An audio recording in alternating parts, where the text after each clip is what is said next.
madre. Apúntale al dron. Así, con esa frase seca y directa, fue como un infante de marina le gritó a su compañero en medio del ruido de las hélices y el eco de los disparos rebotando en los cerros del sur de Sinaloa.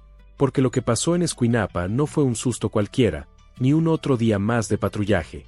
Fue uno de esos episodios que, cuando cae la noche y se apaga el teléfono, se te quedan dando vueltas en la cabeza.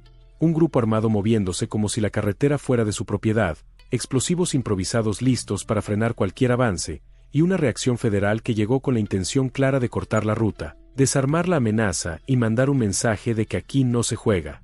Hoy te voy a contar, con calma pero con todos los detalles que se conocen hasta este momento, cómo se habría dado el choque contra el círculo de seguridad de un objetivo apodado Delta 1, por qué Escuinapa se volvió punto rojo, y qué significa que se hablen de decenas de escoltas y un aseguramiento masivo de armas. Ojo con esto desde el inicio. Hay información confirmada por reportes oficiales y aseguramientos reconocidos públicamente, y hay otra parte que sigue en investigación, alimentada por versiones locales, filtraciones y reportes en redes que todavía no se pueden dar por hechos al 100%. Aquí te voy a ir marcando con claridad que entre lo confirmado y que se mantiene en investigación, para que tú, que estás del otro lado, puedas armar el rompecabezas sin que te vendan humo. Y al final vas a entender por qué el sur de Sinaloa está viviendo semanas donde cualquier brecha, cualquier terracería y cualquier curva puede ser una emboscada o un decomiso histórico. Todo empieza con un detalle que parece pequeño, pero en estas historias es lo que cambia el final, el movimiento raro a una hora rara. En Escuinapa, cuando el día todavía no termina de abrir los ojos, hay momentos donde la sierra está tan silenciosa que hasta el motor de una camioneta se escucha como si trajera altavoz. Esa mañana, de acuerdo con versiones operativas que circulan en la región, un reporte temprano advirtió actividad inusual en caminos secundarios, vehículos entrando y saliendo con prisa, rutas tomadas como si ya estuvieran limpias, y gente vigilando desde puntos altos. No estamos hablando de tránsito normal, ni de trabajadores madrugadores, estamos hablando de un patrón que se reconoce en segundos cuando ya has visto lo que pasa en esas zonas. Ventanas polarizadas, unidades con modificaciones, y la típica coordinación de punteros que avisan y abren paso. En lo confirmado, si hubo un evento de seguridad en Escuinapa y si se registraron enfrentamientos en distintos puntos del municipio días recientes, con reportes de bloqueos y tensión. A partir de ahí, lo que sigue, lo más delicado, entra en terreno de investigación. La versión de que un objetivo apodado Delta 1 se movía con un cinturón de protección enorme y que, tras un choque directo, habrían reventado a 67 escoltas y asegurado 78 armas. Esa cifra, por su tamaño, exige pinzas. No porque sea imposible que un grupo se mueva con mucha gente armada, sino porque en un caso así normalmente aparecen partes oficiales detallando detenidos, fallecidos, aseguramientos y cadena de custodia.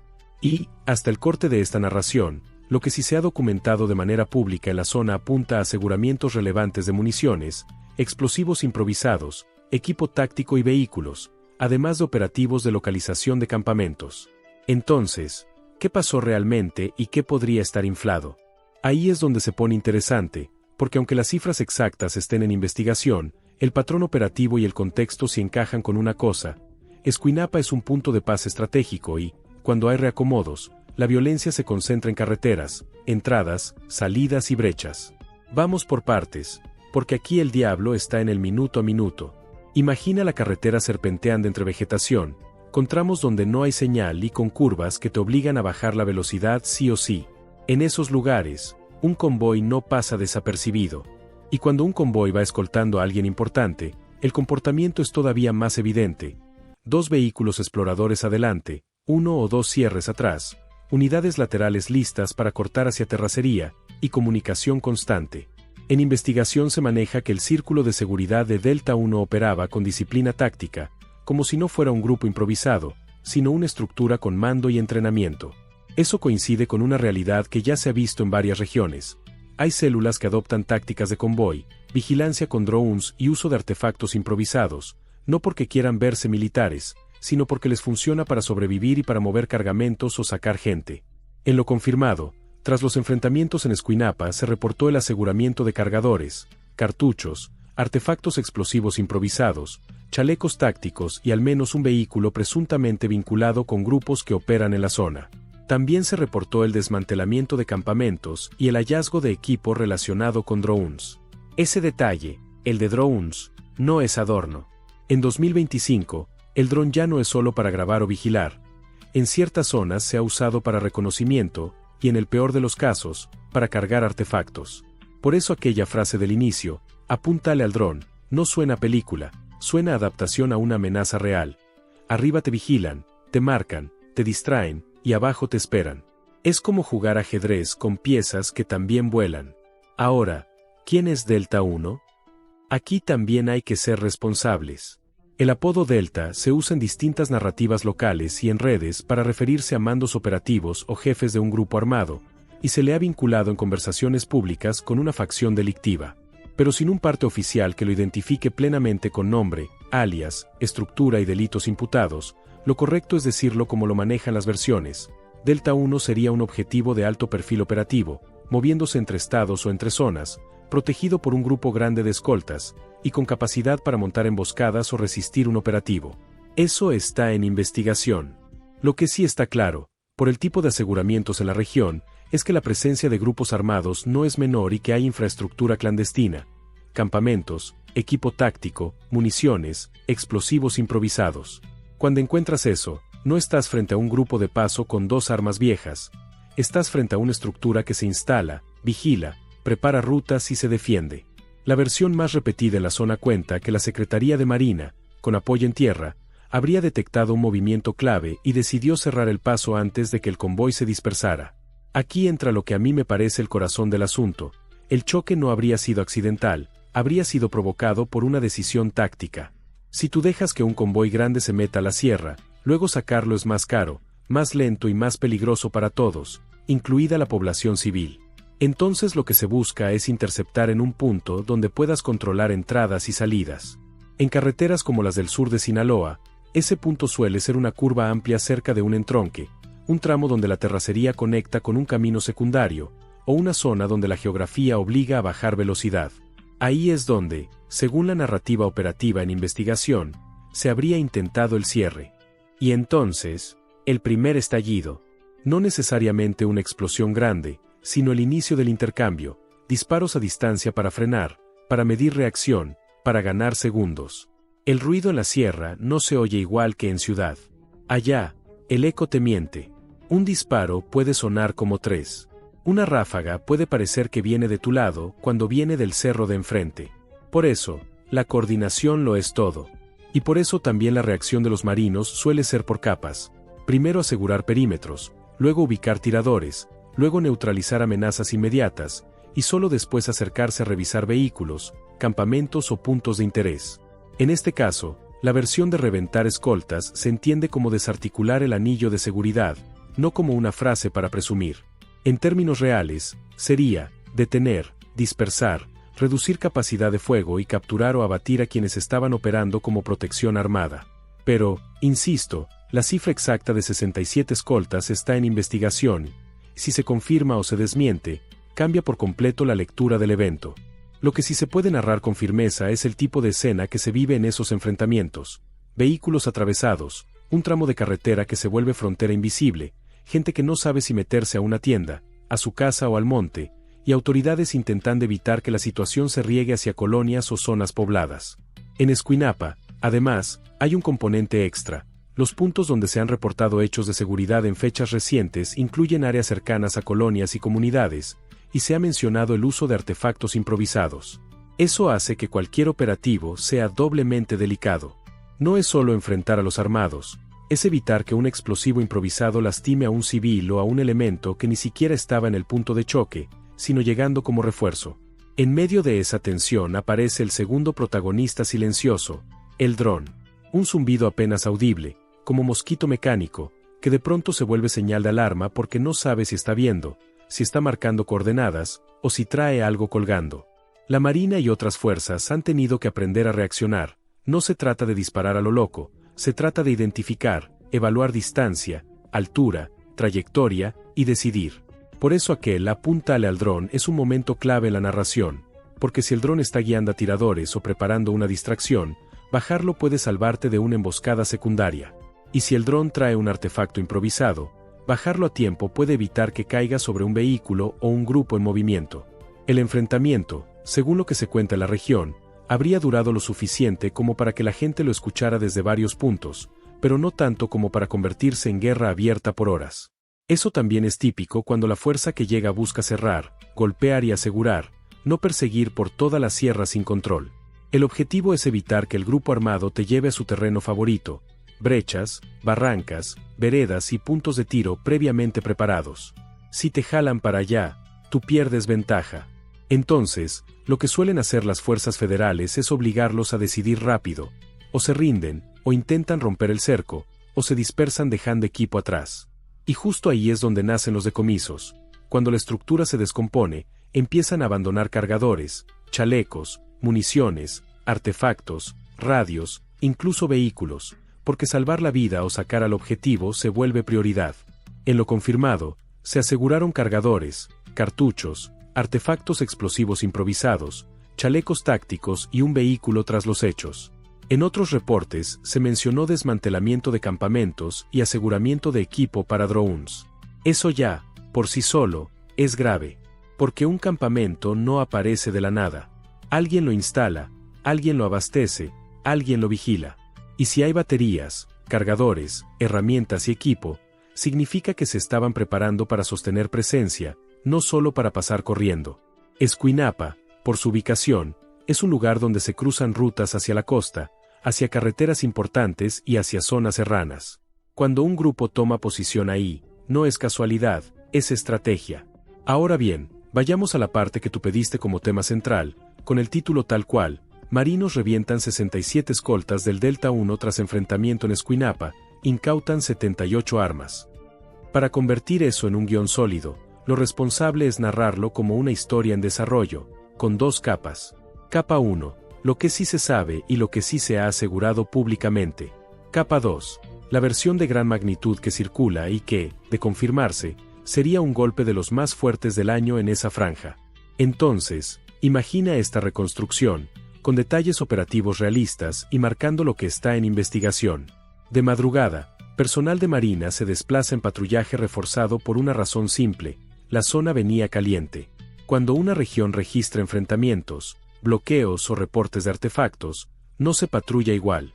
Se patrulla con más cuidado, con más observación de puntos altos, con revisión de brechas, con vigilancia de entronques y, sobre todo, con la mente puesta en que lo más peligroso no siempre es el vehículo que ves, sino el que no ves.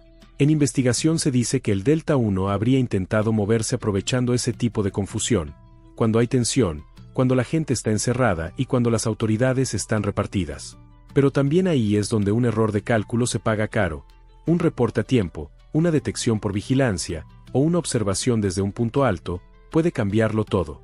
Cuando detectan el movimiento, se activa el protocolo: comunicación rápida, intercambio de ubicaciones, y decisión de interceptar.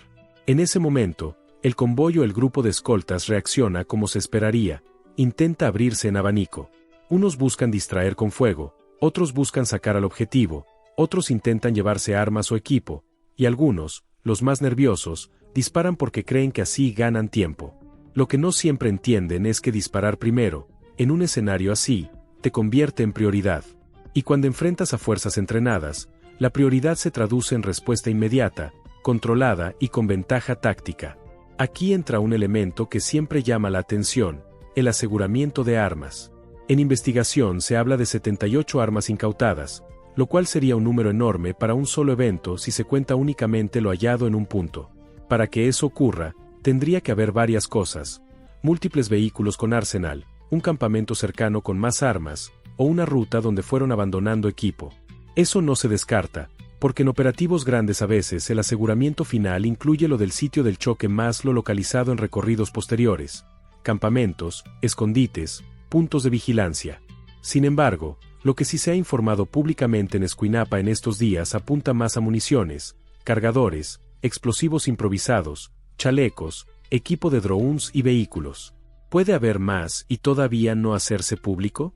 Sí. ¿Puede haber decomisos que se sumen y terminen dando una cifra grande? También. Pero mientras no haya un parte detallado, esa cifra se queda en investigación. Lo que sí te puedo describir con claridad es que significa incautar en el terreno real. No es solo recoger y ya. Se documenta, se fotografía, se etiqueta, se registra, se resguarda. Hay cadena de custodia. Y eso toma tiempo. Por eso muchas veces, el mismo día del evento, lo que sale primero es hubo enfrentamiento, hubo aseguramientos preliminares.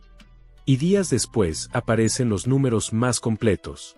Entonces, si este caso sigue ese patrón, podríamos ver actualizaciones.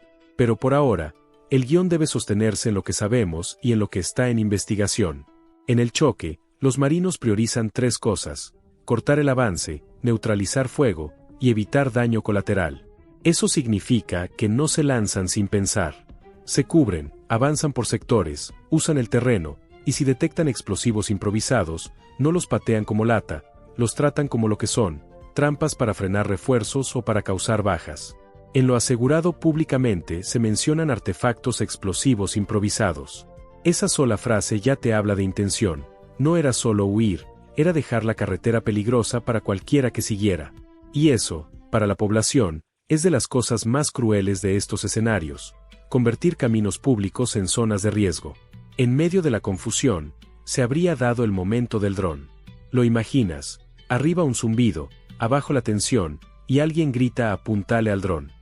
No para lucirse, sino porque el dron puede estar marcando la posición de la patrulla o preparando una distracción. Si el dron cae, el grupo pierde ojos en el cielo. Y perder ojos, en una retirada, es perder control. En ese tipo de segundos, se decide si un convoy se desintegra o si logra reorganizarse. Poco a poco, el fuego baja. Algunos huyen hacia la vegetación. Otros se quedan inmóviles detrás de vehículos. En estas historias, el silencio posterior es igual de pesado que los disparos. Porque en el silencio viene la revisión. Y la revisión es donde aparecen los objetos que cuentan la verdad: cargadores, cartuchos, chalecos, radios, restos de explosivos, herramientas, baterías, incluso notas o marcas que revelan rutas. En lo confirmado, se habla de equipo táctico y de objetos relacionados con drones. Eso confirma que había logística, no solo violencia. En este punto del relato, tú y yo sabemos algo: la gente que vive ahí no necesita que le expliquen qué significa escuchar helicópteros o disparos en la madrugada. Lo han vivido. Por eso este tipo de guión no se cuenta desde la comodidad de un escritorio, se cuenta reconociendo que hay familias que se tiran al piso, que apagan luces, que abrazan a los niños, que esperan a que pare. Y también hay un sentimiento bien mexicano que aparece cuando se enteran de que el choque fue contra un grupo armado y no entre grupos rivales. El alivio mezclado con desconfianza. Alivio de que no fue guerra de ellos. Desconfianza de si mañana se va a poner peor. Ese es el lado humano que no se puede olvidar, porque si no, el guión se vuelve puro ruido. Y aquí, justo a la mitad, te lo digo como debe ir en el guión, directo y sin vueltas: suscríbete si te gusta el video. Porque este tipo de historias, contadas con orden y sin inventar, ayudan a entender lo que está pasando y a separar lo confirmado de lo que todavía está en investigación. Sigamos. Después del choque inicial, lo más probable es que se haya desplegado un segundo anillo, refuerzos y vigilancia de rutas. Esto es clave. Cuando un grupo grande se enfrenta a fuerzas federales, casi nunca termina todo en el primer punto. Hay una fase posterior donde se busca ubicar campamentos, rutas de salida, y puntos donde pudieron esconder armas o dejar explosivos. En los reportes públicos recientes se menciona precisamente localización de campamentos y aseguramientos adicionales. Eso sugiere que, tras los eventos, se hicieron recorridos y se amplió la operación. Y ahí es donde una cifra como 78 armas podría tener sentido si se suman hallazgos de varios puntos. Pero, repito, sigue en investigación. Ahora, sobre los 67 escoltas. Si esa cifra se llegara a confirmar en términos de neutralización de una escolta, estaríamos hablando de una estructura enorme, casi un batallón irregular de seguridad. ¿Por qué alguien necesitaría eso? Por 2 razones: o mueve un cargamento de altísimo valor, o se mueve el mismo como un objetivo de alto perfil que teme ser capturado o atacado por rivales. En la narrativa local, Delta 1 sería ese tipo de objetivo. Alguien que no viaja con 2 camionetas, sino con una burbuja. Y una burbuja así no se arma en un día. Se paga, se coordina, se entrena lo mínimo, se establece comunicación, se define quién dispara y quién conduce. Y cuando se rompe, el impacto no es solo por las armas incautadas, es por el golpe moral y operativo. Dejas a un mando sin protección, dejas gente detenida o fuera de combate, y generas paranoia interna. Porque después del operativo, todos se preguntan, ¿quién habló? ¿Quién filtró? ¿Quién falló? ¿Quién no llegó? Esa paranoia, muchas veces, provoca reacomodos violentos. En Escuinapa, además, hay un detalle que no se puede ignorar: el uso de bloqueos y vehículos incendiados se ha visto en otros eventos de la región para frenar refuerzos. Esa táctica no solo busca ganar tiempo, busca generar caos y obligar a autoridades a dividirse, una parte conteniendo el enfrentamiento, otra liberando carreteras, otra atendiendo reportes, otra protegiendo población. Y en ese caos, el objetivo intenta escapar. Si la Marina logró frenar esa lógica, aunque sea parcialmente, ya es un golpe. Cuando se asegura equipo como chalecos tácticos y cargadores, se empieza a construir el perfil de la célula. ¿Qué tipo de cargadores? ¿Qué calibre? ¿Qué marcas? ¿Hay números de serie? ¿Son armas comunes o hay algo especial? ¿Hay equipo para drones? Todo eso va a inteligencia. Y la inteligencia, con teléfonos, radios y otros dispositivos, puede revelar rutas, contactos y ubicaciones. Esta parte es crucial porque, aunque un grupo se disperse, deja rastros. Y en 2025, el rastro más valioso no es solo el casquillo en el suelo, es el dispositivo en el bolsillo. Por eso muchos operativos se vuelven más grandes después del primer choque. Lo que encuentras ahí te lleva al siguiente punto. En la narrativa del Delta 1, el golpe sería doble. Por un lado, el enfrentamiento que rompe el anillo de seguridad. Por otro lado, el decomiso de armas que reduce capacidad de fuego. Y si además hubo explosivos improvisados asegurados, el golpe es triple, porque quitas la herramienta que más miedo provoca en carreteras y brechas, la que no distingue uniforme de civil. Ese tipo de aseguramientos no solo son cosas, son la diferencia entre que una carretera sea transitada o sea una trampa. ¿Qué pasa después? Pasa lo que casi siempre pasa: silencio oficial parcial, rumores locales, videos cortos, versiones encontradas. Unos dicen fue enorme, otros dicen fue controlado, otros aseguran números que todavía no se sostienen. Por eso yo te lo pongo así, como debe ir en el guión: hay una historia grande en desarrollo, con piezas confirmadas y piezas en investigación. Lo confirmado te dice que hubo enfrentamiento y aseguramientos de equipo y explosivos. Lo en investigación te habla de una operación mayor contra escoltas de un objetivo apodado Delta 1 y una cifra de armas incautadas que sería histórica si se confirma.